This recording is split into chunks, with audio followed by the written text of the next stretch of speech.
Mission 100% physical इसमें जो है 2026 में अभी मेरा 10 का 1 शॉट जा चुका है, लेकिन उसके बावजूद एक दो बच्चों ने मैसेज किया सर पीएनएफ मेथड जो किताब में भी ठीक से समझ में नहीं आया और आप जो बताए हैं वहाँ भी थोड़ा सा और रह गया है।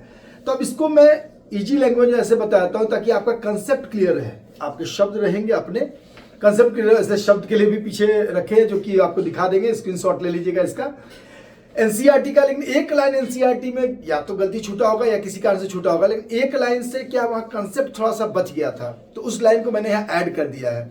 कल जो मैंने नोट्स पूरा 1 शॉट का बनाया था तो उसमें एक लाइन एनसीईआरटी में छूटा हुआ था, इसलिए मुझसे भी छूट गया था वहाँ। तो आज उसको क्लियर कर लीजिए ताकि समझ में आ जाए। देखिए जब भी कोई मसल काम करता है, खासकर स्केलेटल मसल, तो यहाँ से हम ऐसे सिकोड़े, ध्यान से देखिएगा, तो ये एक मसल जिसमें कॉन्ट्रैक्शन हो रहा है इसको कहते हैं एगोनिस्ट मसल, और नीचे जो मसल फैल रहा है उसको एंटेगोनिस्ट मसल। अब इसमें 1946 से 51 के बीच में डॉक्टर, ये नाम पूछता नहीं है लेकिन डॉक्टर हर्नेस्ट कबत ऐसा नाम था उनका, तो वो जो है उन्होंने प्रयोग किया कि जब हम किसी मसल को पीछे को ढकेल रहे हैं तो एक फोर्स यहां से काम कर रहा है जिससे मसल में तनाव यहां आ रहा है और इस साइड में आ रहा है, जहां से खिंचा रहा है वहां तनाव आ रहा है। लेकिन जब हम इसके अपोजिट फोर्स करते हैं, जैसे ब्रेन का एक सिस्टम है, जब हम इधर खींचेंगे तो इसको फैलाएगा तो ये रिलैक्स्ड रहेगा, ये टेंशन में रहेगा। तो ये जो रिलैक्स्ड है इसको जब टेंशन में दिया, इसको थोड़ा देर रिलैक्स छोड़ देंगे तो फर्दर ये जो है टेंशन के लायक बन जाता है।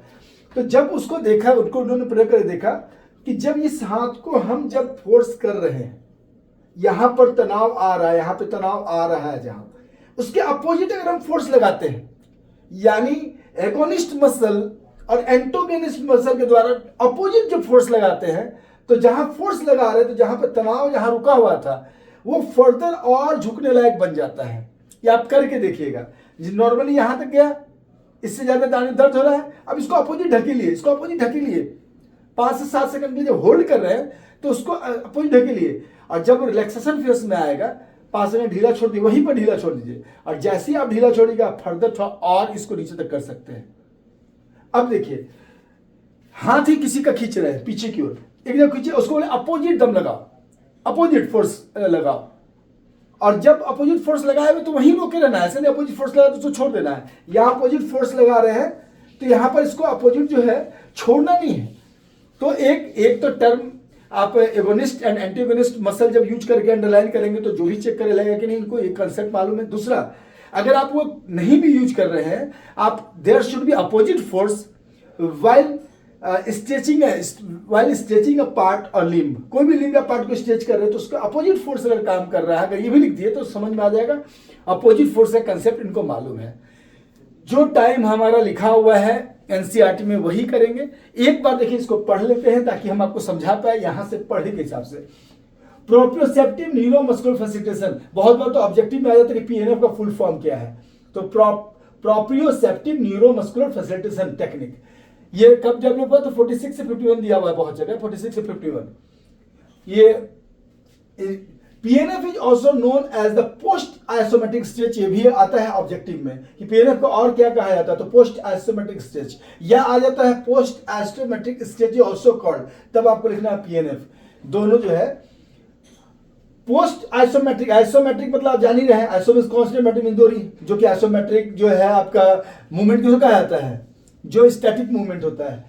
स्टैटिक जो स्ट्रेंथ है उसको आइसोमेट्रिक स्ट्रेंथ कहा जाता है। इस आइसोमेट्रिक एक्सरसाइज कहा जाता है जहां पर कि मूवमेंट नहीं हो रहा है, तो पोस्ट आइसोमेट्रिक रुक के स्ट्रेच किया गया फिर फर्दर बढ़ाया गया, इसलिए इसको पोस्ट आइसोमेट्रिक स्ट्रेच कहा जाता है। And is based on the principle of proprioceptive neuromuscular facilitation, opposite जो न्यूरोमसल का फैसिलिटेशन होता है। This principle states that when A muscle is contracted maximally for a few second it achieve maximum relaxation after the contraction.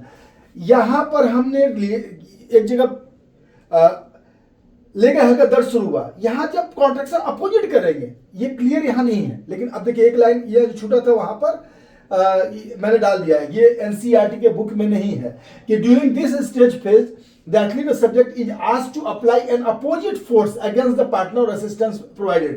ये line छूटा हुआ था जिसके चलते वहां पर एनसीईआरटी में पूरा चीज क्लियर नहीं हो रहा है। अब देखिए in this method the muscle is first contracted for 5 to 7 seconds. ये भी ऑब्जेक्टिव पूछता है कितना सेकंड, तो फर्स्ट फेज में 5 to 7 seconds. And after the contraction, the muscle is gradually stretched to its maximum limit and the stretch is held for 8 to 10 seconds. यानी एक बार 5 to 7 seconds तक रोका जाता है, वहां अपोजिट फोर्स देते रहते 5 to 7 seconds. उसका जैसे उसको बोलते हैं और हल्का रिलैक्स छोड़ो, तो अपोजिट फोर्स जैसे रिलैक्स हुआ वो फर्दर और स्ट्रेच कर दिया जाता है 8 to 10 सेकंड के लिए. यहां जब होल्ड कर लेंगे तो अगला दिन जब करेंगे तो और स्ट्रेचेबिलिटी बढ़ती चली जाएगी. During this stage phase, the athlete or subject is asked to apply an opposite force against the partner or resistance provided. This process is repeated 4 to 8 times for each muscle group. हर एक muscle group, हाथ के ये कंधा के लिए इसको पीछे खींचना है तो पैर को फैलाना है तो हर एक मसल ग्रुप के लिए यही वाला रिपीट किया जाएगा 4 to 8 टाइम्स. और ये सबसे ज्यादा पावरफुल मेथड है. पीएनएफ मेथड जो है ये अप्लाइड मेथड है. आप लोग जो भी चीज और अगर कोई भी दिक्कत लग रही हो तो तुरंत आप पूछिए हम लोग से, और हम लोग तैयार हैं अंत समय तक, एग्जाम के समय तक. और जितना जल्दी हो सके सारे चीज़ों को रिवाइज कीजिए और कमेंट सेक्शन में डालिए कि और क्या क्या चीज़ है ऐसा जिसको समझने में किताब से दिक्कत हो रही है. All the best for exams.